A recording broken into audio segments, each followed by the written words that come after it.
This program is powered by MDH.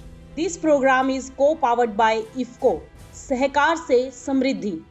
नमस्कार, स्वागत है आपका मार्केट टाइम्स टीवी में। आपके साथ मैं हूं रूपा मेहता और आप मेरे साथ देख रहे हैं आईपीओ स्पेशल। जी हां, आज हम बात करेंगे एक नए एसएमई आईपीओ की, जो है Amba auto sales and services limited का, जो कि 27 अप्रैल से 29 अप्रैल 2026 के बीच निवेश के लिए खुल चुका है।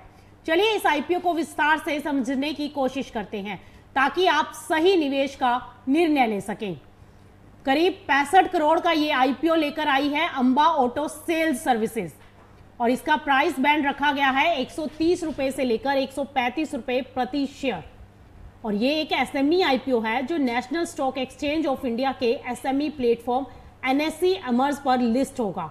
आईपीओ पूरी तरह से फ्रेश इशू है, यानी कंपनी इस पैसे का उपयोग अपने बिजनेस को बढ़ाने में करेगी, ना कि पुराने निवेशकों को एग्जिट देने में।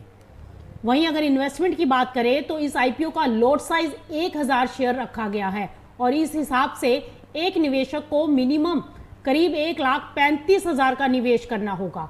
ध्यान देने वाली बात यहां पर यह है कि एसएमई आईपीओ में निवेश का आकार बड़ा होता है, इसलिए यह छोटे निवेशकों के लिए थोड़ा चुनौतीपूर्ण हो सकता है।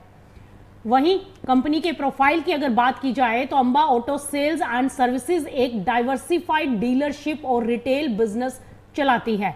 कंपनी मुख्य रूप से बजाज ऑटो के 2 पहिया वाहनों की डीलरशिप भी संभालती है। इसके अलावा कंपनी एलजी के कंज्यूमर इलेक्ट्रॉनिक्स प्रोडक्ट्स भी बेचती है और कंपनी का रिवेन्यू मॉडल सिर्फ सेल्स तक सीमित नहीं है, बल्कि इसमें शामिल है vehicle servicing, spare parts insurance और फैसिलिटेशन, कस्टमर फाइनेंसिंग सपोर्ट, यानी ये एक end to end auto retail ecosystem पर काम करती है। वहीं अगर आईपीओ फंड के यूजेस की बात करें तो आईपीओ से जुटाई गई राशि का उपयोग मुख्य रूप से जिन क्षेत्रों में किया जाएगा वो हम आपको बताते हैं।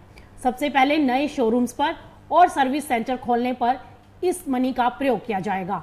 वहीं वर्किंग कैपिटल रिक्वायरमेंट्स के लिए भी इसका प्रयोग किया जाएगा और बिजनेस एक्सपेंशन के लिए आईपीओ से जुटाई गई राशि का प्रयोग किया जाएगा। यानी कि ये वो संकेत देते हैं कि कंपनी अपने नेटवर्क और प्रेजेंस को बढ़ाने की योजना बना रही है। चलिए अब जानते हैं कि ये आईपीओ कब ओपन हुआ और कब ये क्लोज होगा। आईपीओ के ओपन की डेट है 27 अप्रैल 2026 और वहीं क्लोजिंग डेट है 29 अप्रैल 2026 और अलॉटमेंट होगी 30 अप्रैल 2026 को। लेकिन लिस्टिंग जो है वो टेंटेटिव उम्मीद की जा रही है कि 5 मई 2026 को इसकी लिस्टिंग हो सकती है। वहीं अगर मार्केट सेंटीमेंट की बात करें तो इसका जीएमपी इस आईपीओ का, यानी कि ग्रे मार्केट प्रीमियम यानी जीएमपी फिलहाल 0 के आसपास चल रहा है। इसका मतलब यह है कि बाजार में लिस्टिंग गेन को लेकर फिलहाल ज्यादा उत्साह नहीं दिखाई दे रहा। वहीं इस आईपीओ से जुड़े अगर पॉजिटिव फैक्टर्स की बात करें तो ऑटो सेक्टर एक स्टेबल और डिमांड ड्रिवन सेक्टर है। Company dealership plus services plus finance का इंटीग्रेटेड मॉडल चलाती है। एक्सपेंशन प्लान्स फ्यूचर ग्रोथ का संकेत देते हैं।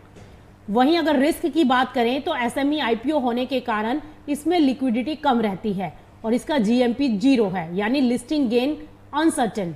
वहीं डीलरशिप बिजनेस में मार्जिन आमतौर पर कम देखने को मिलते हैं। वहीं बिजनेस लार्जली स्पेसिफिक ब्रांड्स पर डिपेंड करता है। ऐसे में एक्सपर्ट्स का ये कहना है कि अगर आप शॉर्ट टर्म लिस्टिंग गेन्स के लिए आईपीओ देख रहे हैं तो फिलहाल इसके मजबूत संकेत देखने को मिल रहे हैं। लेकिन अगर आप लॉन्ग टर्म प्रोस्पेक्टिव के साथ हाई रिस्क कैटेगरी में निवेश करते हैं और कंपनी के बिजनेस मॉडल पर भरोसा रखते हैं तो डिटेल्ड फाइनेंशियल एनालिसिस के बाद इस आईपीओ पर विचार किया जा सकता है। यानी कि आईपीओ में निवेश करने से पहले हमेशा कंपनी के फाइनेंशियल्स, वैल्यूएशंस और रिस्क फैक्टर्स को ध्यान से समझें। इसी तरह के और मार्केट अपडेट्स और आईपीओ एनालिसिस के लिए जुड़े रहिए मार्केट टाइम्स टीवी के साथ। हम इसी तरीके से और आईपीओ की इंफॉर्मेशंस भी आप तक पहुंचाते रहेंगे। धन्यवाद।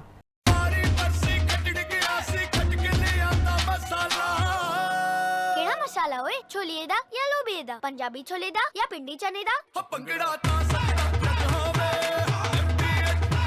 अब छोलिया हो या लोबिया, पंजाबी छोले या पिंडी चने, सब कुछ मजेदार बने।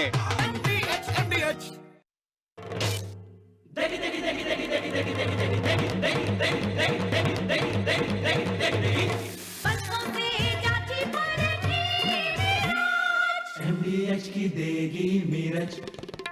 देगी मिर्च का तड़का, अंग अंग फड़का। MDH की दे